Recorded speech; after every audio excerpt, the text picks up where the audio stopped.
कालिदास, नाम सुना है सबने, कविराज कालिदास। एक विद्वत्तमा नाम की एक विद्वान स्त्री थी, उसने पूरे भारत को चुनौती दी थी, अगर शास्त्रार्थ में कोई मुझे हरा देगा, जो हराएगा मैं उससे ब्याह करूंगी। और इतनी सुंदर थी वो कि उसको देखने के लिए लोग खड़े हो जाते थे मार्ग पर। लेकिन विद्वान इतनी थी कि कोई भी उसके पास जाता, धन दौलत आदि सब समर्पित करता। वो कहती ये सब नहीं, शास्त्रार्थ करो, अगर तुम हारे तो तुम बाहर चले जाना, अगर जीते तो मैं सदा के लिए तुम्हारी दासी, तुम्हारी पत्नी बन जाऊंगी, ब्याह कर लूंगी। लेकिन विद्वत्तमा इतनी विद्वान थी, उसने सबको हरा दिया। कश्मीर से लेकर कन्याकुमारी तक कोई विद्वान ऐसे बच्चे नहीं जिनको उसने हराया नहीं। विद्वानों को उससे हल्की चिढ़ होने लगी और सब जगह हरा करके और हंसती हुई व्यंग में कहती हुई जाती। अच्छा, उसका एक नियम और था कि वो जिस नगर में जाके जिन विद्वानों को हराती, वहां के विद्वानों को कह देती अब मैं अगली बार जब आऊंगी तो तुम सब मेरे सामने हाथ जोड़ करके खड़े रहोगे, मेरे चरणों की वंदना करोगे, पूजा करोगे। ऐसा ऐसा उसने नियम बना रखा था। बड़े बड़े विद्वानों को हरा दिया। विद्वानों ने सोचा अगर इसका ब्याह किसी महामूर्ख से हो जाए तो ही हमको शांति मिलेगी। अब तो इसका ब्याह किसी महामूर्ख से होना चाहिए। ढूंढो, मूर्ख नहीं, महामूर्ख, बिल्कुल बुद्धि से ऐसा हो कि बस कैसे भी कर। बोले ब्याह होगा कैसे? बोले वो होगा कैसे भगवान जाने, हम तो रोज आराधना करेंगे, इसका ब्याह ऐसे से ही हो। इतने ब्राह्मणों का हृदय दुखाया इसने। ब्राह्मण निकल पड़े ढूंढने के लिए कि कहां मिलेगा हमको ऐसा बेगला आदमी। तभी उन्होंने देखा कि एक पेड़ पर एक आदमी डाल काट रहा है और जिस डाल पर बैठा उसी को काट रहा है। बोले मिल गया, यही है विद्वत्तमा का पति।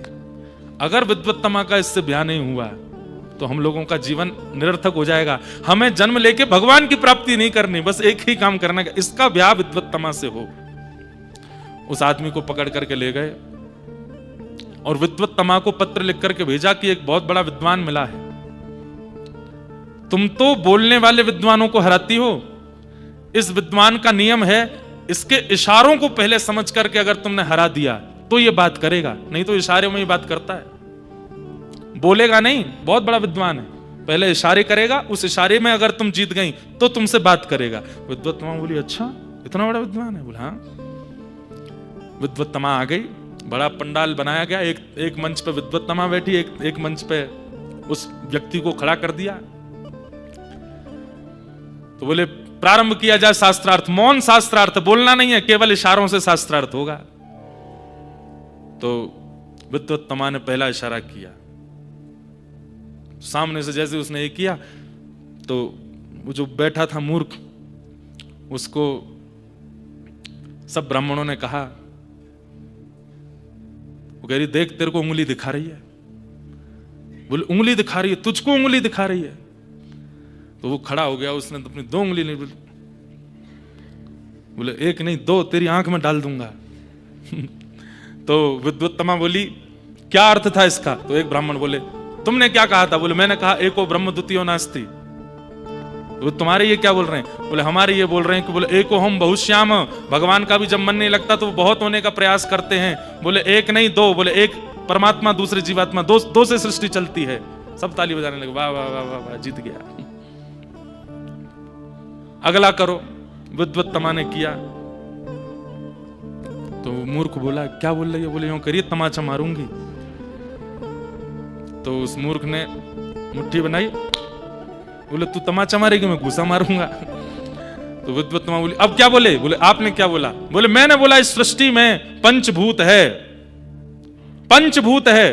तुम कहते हो कि एको हम बहुश्याम, एक नहीं, भगवान है और जीवात्मा है, 2 हैं, पर जीवात्मा तो पंचभूत से बना है। बोले ये क्या कह रहे हैं? बोले ये कह रहे हैं 5 भूतों को जब एक करके एकाग्र कर दोगे तभी तो परमात्मा की प्राप्ति होगी। सब फिर से ताली बजाने लगे। विद्वत्तमा को लगा कि मेरे 2 प्रश्नों को ही इन्होंने इतने बढ़िया उत्तर दे दिए, वो ना हो ये विद्वान है।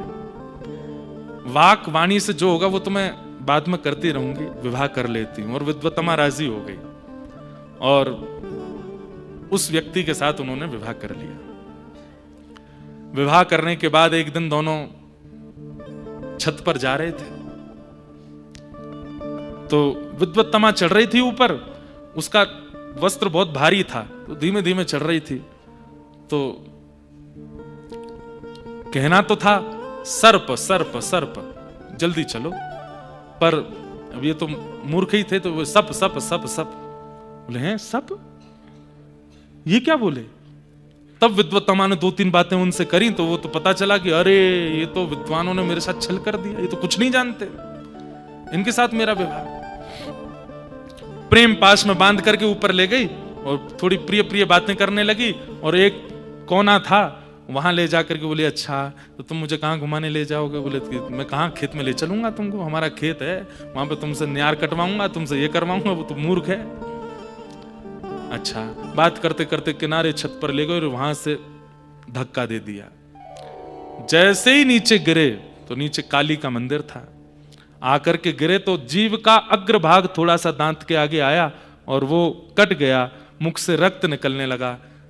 एक जीव को अपने सामने ऐसे पड़ा देख और रक्त रंजित देख मां काली स्वयं को रोक नहीं पाई, सहसोच्चाट देवी भद्रकाली प्रकट हो गई और प्रकट होकर के बोली, वरदान मांगो, क्या चाहिए?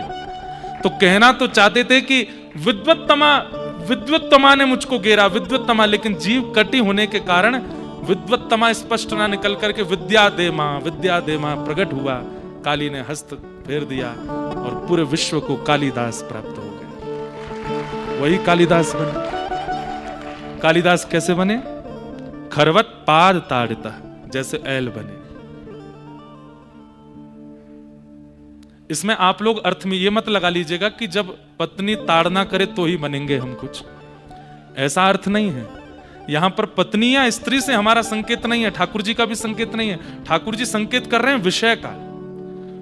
बोले जब विषय आपको, आप विषय के पीछे भाग रहे हो, आप भोग के पीछे भाग रहे हो और वो भोग अपना असली रूप दिखा करके आपको ताड़ित करेगा, तो ही जीवन में वैराग्य आएगा, या फिर दूसरा सत्संग से आएगा।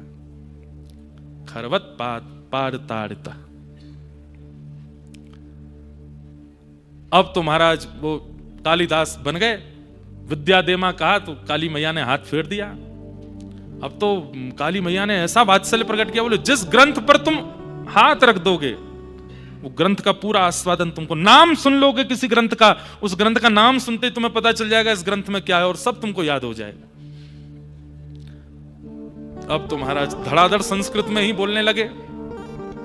ऊपर से विद्वत्तमा देख रही, बोले अभी तो ये अशुद्ध बोल रहे थे, अभी संस्कृत कैसे बोलने लगे? दौड़ करके नीचे आई, आत्मग्लानि होने लगी, चरण पकड़ लिए, बोले मेरे साथ ही रहिए, आप तो मेरे से गलती हो गई, मेरे साथ ही रहो। बोले तूने मुझे ताड़ा, अब मैं भी तुझे छोड़ता हूं, जा। और कालिदास निकल गए। वेदांतों का ऐसा ज्ञान हो गया, कहीं भी जाते कहीं भी बैठते वही उसी स्थिति के अनुसार श्लोक बना करके तुरंत बोल देते। एक राजा की सभा में पहुंचे, सबसे पहली ख्याति कालिदास की यहां से हुई। एक राजा की सभा में पहुंचे, राजा का राज्याभिषेक हो रहा था, तो बड़े बड़े विद्वानों को तो आसन पर बैठाया गया, सामान्य लोग खड़े थे। तो कालिदास जी बोले हमको भी आसन पर बैठाओ। बोले आप कोई विद्वान थोड़े ही हो। बोले कि विद्वत्ता कैसे साबित होगी हमारी?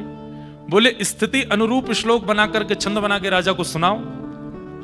अभिषेक हो रहा है, राजा सिंहासन पर बैठे हैं, सुंदर संत जन बैठे हैं, आदि आदि ये सब चल रहा है, इसका तुम अच्छा श्लोक बना करके सुनाओ, राजा को अच्छा लगेगा तो तुमको आसन देंगे। इतने में ही क्या हुआ, राजा के राज्याभिषेक के लिए रानी ही प्रथम कलश लेकर के आ रही थी स्वर्ण का, और वो स्वर्ण का कलश लेकर के जब रानी आ रही तो क्या हुआ, उसके हाथ से कलश छूट गया और वो कलश छूट करके नीचे गिरा। बस इसी छवि का दर्शन करके कालिदास जी ने बना दिया श्लोक। राज्याभिषेके मद विद्याय हस्ताच्युतो हेम घटो युता सोपान मार्गे प्रकारति शब्दम टम टम टम टम टम टम टम टम। राजा के कान खड़े हुए, कौन बोला? तब कालिदास खड़े हो गए, बोले मैंने बोला। बोले तुमने कितनी बार टम बोला? बोले 11 बार कलश गिरा था, उसकी टम टम 11 बार हुई, तो इसमें 11 ही शब्द हैं। कालिदास जी को हृदय से लगाया और उनसे दीक्षा ले ली, उनको गुरु बनाया। तब से फिर कालिदास का प्रकाश हो गया। कहने का अभिप्राय या तो विषय का त्याग गुरु आश्रय करा सकता है, या विषय का त्याग विषय ही दुत्कार करके अपने असली रूप को दिखा के करा सकता है।